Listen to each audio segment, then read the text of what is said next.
hit the DC route.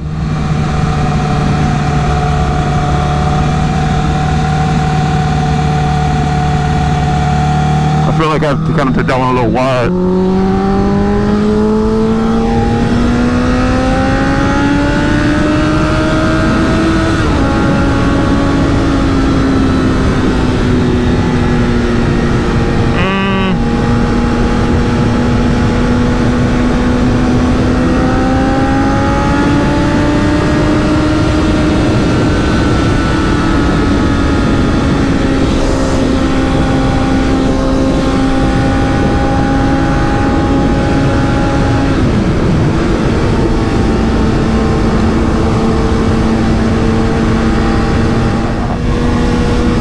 Guys,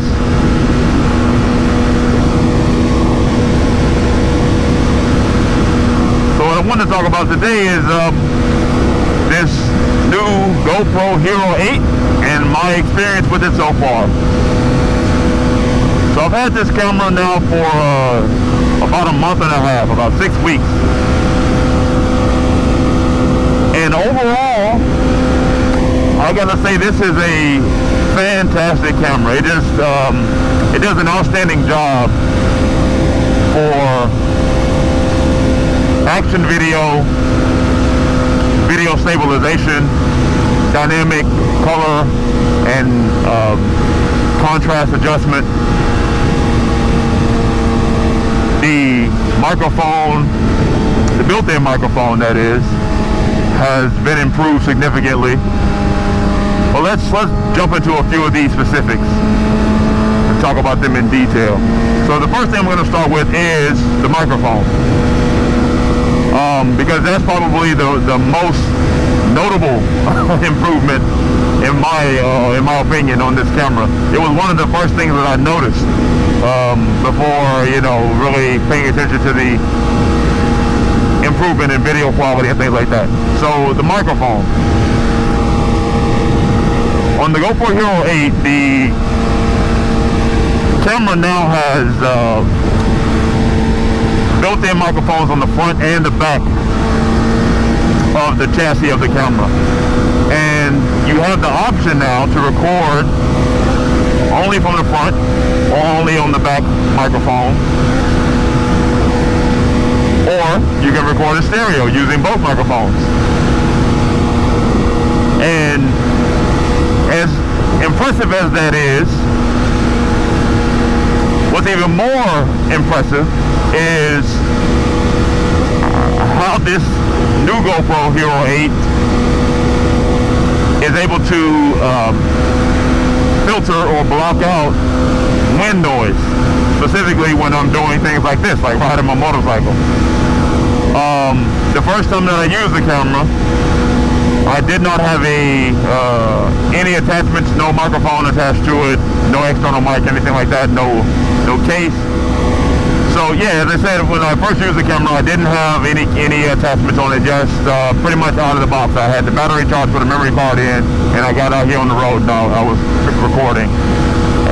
And one of the first things I noticed when listening to or watching the video and listening to the audio was I did not have a bunch of wind noise. I thought that was outstanding. I was like, wow, really remarkable. I mean, I'm on the highway, I'm doing highway speeds, and the only thing I really hear in the video is my exhaust or the engine. I don't hear the wind noise, and the only time I would hear wind noise is when I would turn my head. So if I do like this or like that, you would hear a little bit of wind noise as the microphone is adjusting to the direction that the wind is now approaching the microphone.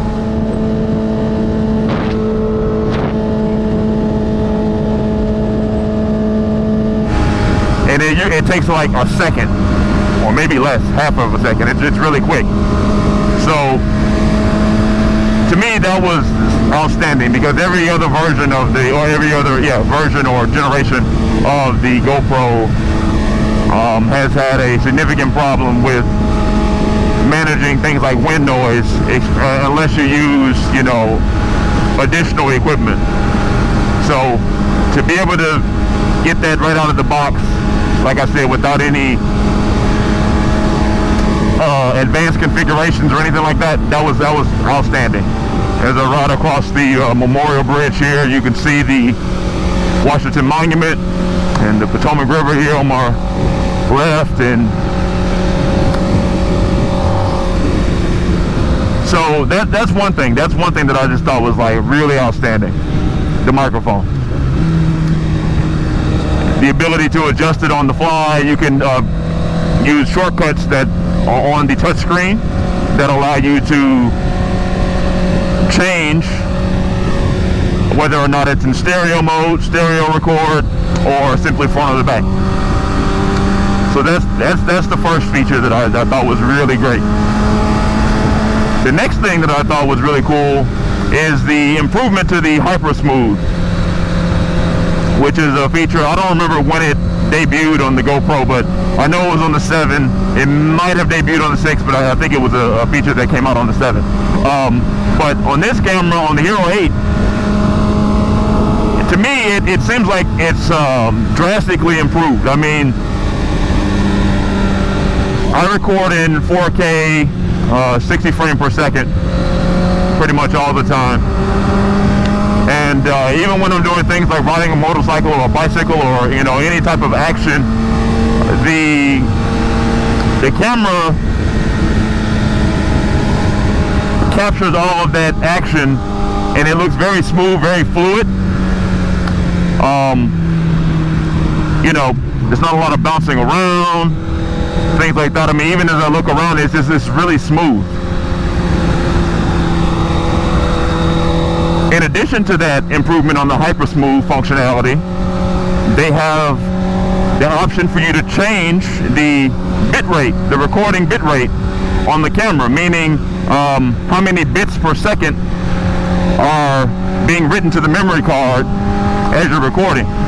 So you have a low setting and a high setting. The low setting is pretty much the default that you probably have been used to, where if you're recording again in 4K, 30 or 60 frames per second, you're probably going to get roughly 8 minutes and maybe 30 seconds, something like that, between chapters with the low bit rate. Now, on the low bit rate, that's what I was using initially. The video quality looks pretty good. It looks great, actually. I mean, it's not bad. But with the higher bit rate, you still get 4 gig chapters on your memory card, but you get less. Each chapter is shorter because, like I said, there's more data being written per second. So you still get 4 gigs per chapter, but instead of 8 minutes per chapter, you get about 5. It's about 5 minutes and 20 seconds, something like that. But there is a significant improvement in the quality of the video. And whoa, that looked like it was going to be a problem. Specifically in the area of clarity and smoothness.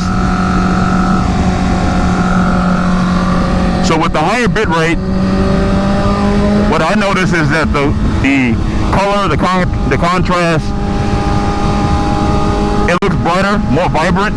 In addition, if you're going to use like any kind of editing software to manipulate your video, and you need to do things like I don't know, zoom in, or you know, maybe if you want to adjust certain elements of the video, like the color, contrast, brightness, saturation, things like that. With that higher bit rate, the end product of your editing looks exceptional. It looks way better, way better than it would with the lower bit rate. What I've noticed in some of the editing software that I use, Final Cut or, you know, whatever, at times you would see that certain frames might be a little more pixelated, things like that. But with the higher bit rate, I haven't noticed that. So again, everything just looks really crystal clear. It's really smooth, and to me, that's really impressive. That's a really cool thing from the GoPro Hero 8 here.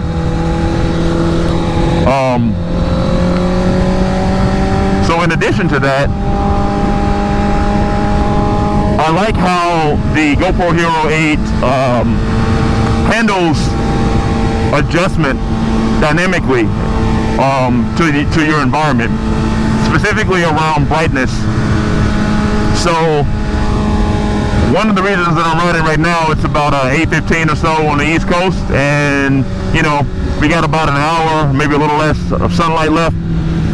So as I'm riding, I'm going to go through different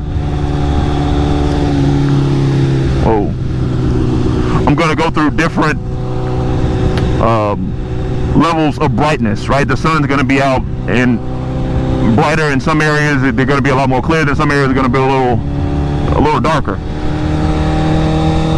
And what I've noticed with the Hero 8 is that it adjusted that on the fly without having to do anything. Again, I'm talking about just out of the box settings. This is without manipulating anything for white balance or GoPro, Pro Tune, anything like that. I'm just talking about straight out of the box. Put a battery in the camera, put the memory card in, and go.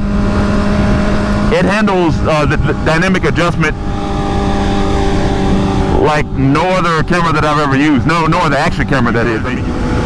Man, look at that. That's beautiful over there, man. Oh, I like that view of the bridge. Man, look at that sunset. That's beautiful. You got folks up there on the water, jet skiing or boating or whatever they're doing. You got the bridge, Ferris wheels lit up. Yeah, it's a beautiful night, man. Well, not nighttime yet, but it's a beautiful day. It's like in the right now I think it's upper 80s, almost 90 degrees, but you know, it's nice. So anyway, guys, that's gonna do it for this video. Thanks for watching. Hopefully this was helpful. Please remember to comment below.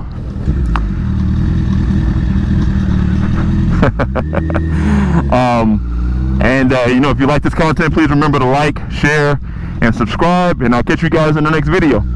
All right.